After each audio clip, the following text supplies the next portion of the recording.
नमस्कार बच्चों, आज हम अध्ययन करेंगे धर्म सुधार आंदोलन के अंतर्गत धर्म सुधार आंदोलन का तत्कालीन कारण जो बना वो है पाप मोचन पत्र। जैसा कि नाम से ही स्पष्ट है, पाप को मोचने वाला अर्थात पाप को समाप्त करने वाला पत्र पाप मोचन पत्र के नाम से जाना गया। तो बच्चों, इससे पूर्व की क्लास में हमने जाना धर्म सुधार आंदोलन के धार्मिक कारण, इस आंदोलन के राजनीतिक कारण क्या रहे, आर्थिक कारण क्या रहे, ये भी हमने जानने का प्रयास किया। इसके अलावा मानवतावाद, भौगोलिक अन्वेषण, वैज्ञानिक आविष्कार, छापे खाने की मशीन का आविष्कार, शिक्षा का प्रसारण, पुनर्जागरण और तत्कालीन कारण बना पाप मोचन पत्र। तो मानवतावाद को हम पुनर्जागरण में पढ़ चुके हैं। वैज्ञानिक आविष्कार आपकी जानकारी में मैंने पहले बता ही दिए हैं। नवीन खोजों में आपने वास्को डी गामा, कोलंबस के बारे में पढ़ ही लिया है। और पुनर्जागरण को हमने विस्तार से पूरे एक अध्याय के रूप में अध्ययन किया है। तो आज हम देखेंगे पाप मोचन पत्र क्या था। पाप मोचन पत्र यह अंग्रेजी में इंडुलजेंस कहते हैं इसे। ये लैटिन भाषा का शब्द है जिसका अभिप्राय है आज्ञा देना। यदि हम इन पत्रों के बारे में जानकारी हासिल करें तो हमें ये समझ में आता है कि ये पाप मोचन पत्र जो है पोप के द्वारा उन व्यक्तियों को दिए जाते थे जो गुणी होते थे। अब गुणी व्यक्ति कौन से होते थे?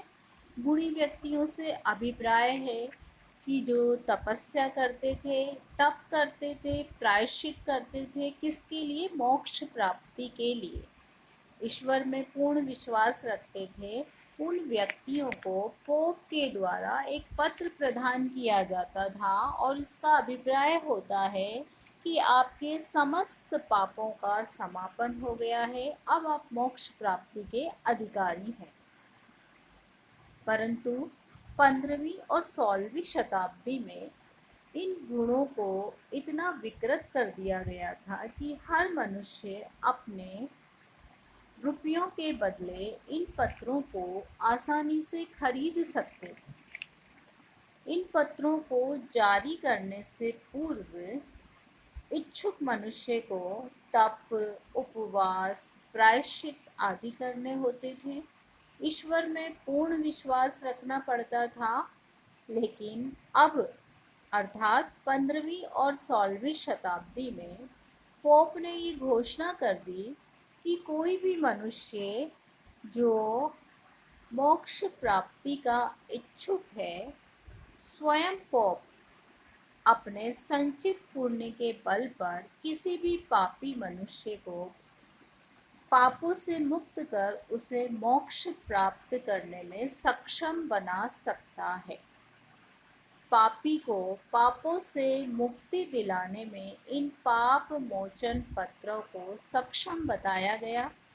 इन पत्रों की जानकारी प्राप्त होते ही जनसाधारण ने भारी संख्या में इन्हें खरीदना प्रारंभ कर दिया। इनकी बिक्री पोप की आय का एक अच्छा साधन बन गई।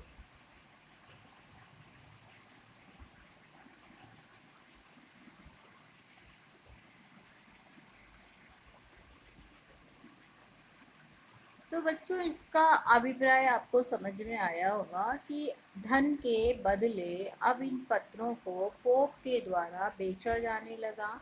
इसको मैं एक उदाहरण के रूप में सरल शब्दों में आपको समझाने का मैं प्रयास करूँगी। जैसे आप फर्स्ट ईयर के बच्चे हो, अब फर्स्ट ईयर के बच्चों से ये कहा जाए कि आपको सेकेंड ईयर में आने के लिए बच्चों आपको पहले क्या करना होगा? आप पूरे साल पढ़ाई करेंगे। पढ़ाई करने के बाद बीच बीच में आपको पेपर भी देने होंगे, असाइनमेंट भी तैयार करने होंगे। लेकिन ये और तत्पश्चात आपका एक फाइनल एग्ज़ाम होगा और उस एग्ज़ाम को आप क्लियर करेंगे, तब आप जो है सेकेंड ईयर के विद्यार्थी कहलाएंगे। लेकिन यदि आपसे ये कह दिया जाए कि फर्स्ट ईयर से डायरेक्ट सेकेंड ईयर में जाने के लिए आपको पढ़ाई की आवश्यकता नहीं है, केवल धन की बदौलत या जो जितना ज़्यादा पैसा देगा उसको first division, second division, third division की डिग्री ऑटोमेटिक ही प्रदान कर दी जाएगी। तो हर विद्यार्थी कौन मेहनत करना चाहेगा, कौन कॉलेज आना चाहेगा? कोई नहीं आना चाहेगा, और सब ये इसी कतार में आगे से आगे बढ़ने का प्रयास करेंगे कि बिना प्रयास के, बिना मेहनत के, केवल धन के आधार पर उन्हें जो है प्रमोट कर दिया जाए। वो स्थिति बच्चों यहाँ पर है। तो पोप के द्वारा ये कह दिया गया कि अगर आपको मोक्ष प्राप्त करना है तो ये जो पत्र पोप के द्वारा दिया जा रहा है ये धन के आधार पर आप खरीद सकते हैं, और इसका अभिप्राय कि पोप ने आपको दे दिया तो आप मोक्ष प्राप्ति के अधिकारी हैं, आपको तपस्या उपवास की आवश्यकता नहीं है। अब सबसे पहले बच्चों इसका इतिहास जानेंगे कि ये किस तरह से दिए जाते थे। इन पत्रों को जारी करने का मूल कारण क्या था? अधिक से अधिक धन प्राप्त करना। ये पत्र सर्वप्रथम रोम में धर्म यात्रा पर जाने वाले यात्रियों को दिए जाते थे। पोप बोनीफेस सप्तम ने इनको जुबली पत्रों के नाम से 1300 में जारी किए। फिर इस प्रकार के पत्र फिर 1400 में अर्थात 100 साल में जारी हुए। इसके उपरांत ये 50 साल में जारी होने लगे। पहले तो 100 साल में एक बार दिए जाते थे, फिर 50 साल में, यानी कि 1400 में जारी हुए, फिर 1450 में जारी कर दिए। फिर इसके बाद 1475 में जारी कर दिए, फिर 1500 में जारी कर दिए। तो अब 25 वर्ष से कम कर दिए गया समय। ऐसा क्यों किया गया कि ये इसका अभिप्राय ये हुआ कि पोप लालची हो गया था। पोप इन पत्रों की आय से इतना लोभी बन गया था कि उनको जारी करने की अवधि में निरंतर कटौती करता गया, पत्रों की संख्या में निरंतर भारी वृद्धि करता गया। इसके उपरांत इनको जारी करने का कोई निर्धारित समय नहीं रखा। 1503 में पोप जूलियस द्वितीय द्वारा संत पीटर के गिरजाघर के निर्माण हेतु ये पत्र जारी किया। इसके उपरांत पोप लियो दसम ने 1513 में, देखो बच्चों, 1503 में जारी कर दिया, फिर 1513 में फिर जारी कर दिया। इसके उपरांत तो बिना किसी निश्चित अवधि के यूरोप के प्रत्येक भाग में ये बेचे जाने लगे, और इन पत्रों की बिक्री दिनों दिन तीव्र गति से बढ़ती गई। इन पत्रों की बिक्री की तीव्रता आने के कई कारण थे। इनका बेचना केवल धर्माधिकारियों का काम न रह गया था, अन्य व्यक्तियों का भी हो गया था। इनकी बिक्री में सहयोग देने वाले प्रत्येक व्यक्ति का अपना कमीशन होता था, जो जितना बेचता था कि भाई तुम, पोप अपने नीचे वाले से कह देता था, नीचे वाला और नीचे वाले से कह देता था, एक जो है एक कतार बन जाती थी, एक जो है संख्या बन जाती थी कि भाई आपको इसको बेचना है, तो 100 बेचोगे तो इतना कमीशन मिलेगा, 200 बेचोगे तो इतना कमीशन मिलेगा। तो शासक वर्ग भी इसमें पीछे नहीं रहा।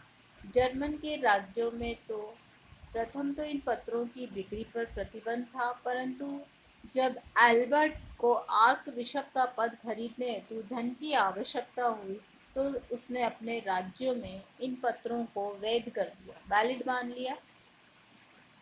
इसी समय जब मार्टिन लूथर ने इनको लिप्जिग में टटजेल द्वारा बेचते देखा तो वो इन पत्रों का कड़ा विरोधी हो गया, और इन पत्रों का सबसे अधिक विरोध किया गया मार्टिन लूथर के द्वारा।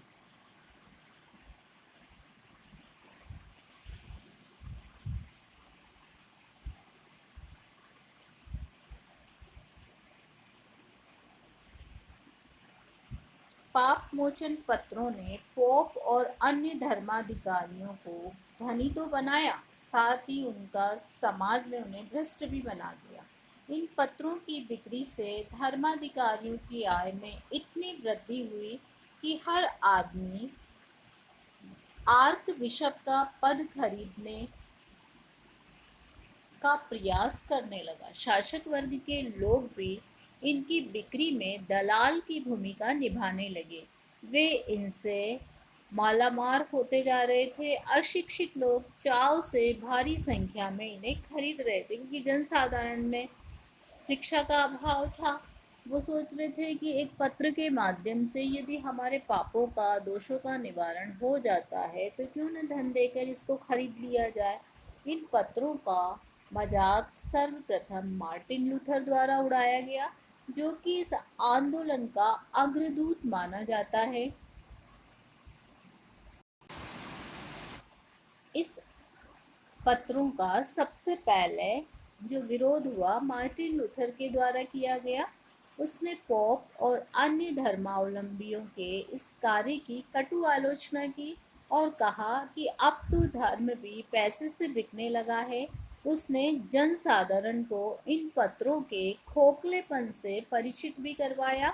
उसके नेतृत्व में अनेक सुधारकों ने भी इन पाप मोचन पत्रों की आलोचना की। उसने अपने 95 थीसिस के रूप में इन पत्रों का विरोध छपवा कर, जो चर्च था वहाँ का विटनबर्ग का चर्च, उस पर अपना जो लेख था, उसके लेख का नाम था बच्चों 95 थीसिस, जिसमें उन्होंने धर्म को किस तरह से पैसे से बेचा जा रहा है उसके बारे में विस्तार से मार्टिन लूथर ने लिखा और जनसाधारण को जागरूक करने का प्रयास किया। जर्मन की उत्तेजित भीड़ ने मार्टिन लूथर का समर्थन भी किया, अतः इस आलोचना से पत्रों की बिक्री पर बुरा असर पड़ा।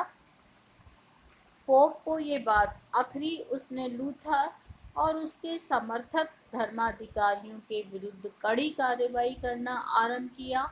इसका समाज पर विपरीत प्रभाव पड़ा। पाप मोचन पत्रों की निंदा बढ़ती गई।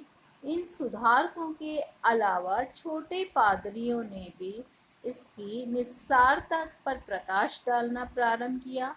वे जनसाधारण के प्रवक्ता के रूप में सामने आए और इन पाप मोचन पत्रों की कटु आलोचना करने लगे। इसका परिणाम ये हुआ कि ये पत्र जो है धर्म सुधार आंदोलन के प्रमुख कारण बन गए। तो बच्चों आज हमने पाप मोचन पत्रों के बारे में विस्तार से पढ़ा और ये जानने का प्रयास किया कि इन पत्रों को किन व्यक्तियों को दिया जाता था, किसके द्वारा दिया जाता था और इसके लिए क्या क्या योग्यता आवश्यक थी। लेकिन 15वीं और 16वीं शताब्दी में इन पत्रों को धन के माध्यम से खरीदा जाने लगा। पोप के द्वारा इन्हें बेचा जाने लगा, क्योंकि पोप सांसारिकता की ओर उन्मुख थे। वो अधिक से अधिक धन कमाना चाहते थे, इसलिए उन्होंने ये घोषणा कर दी कि जो भी व्यक्ति मोक्ष प्राप्त करना चाहता है, पोप अपने संचित पुण्य के आधार पर उन्हें ये पत्र प्रदान करेगा और उसका अभिप्राय ये होगा कि उस व्यक्ति के समस्त पाप नष्ट हो जाएंगे और वो मोक्ष का अधिकारी हो जाएगा।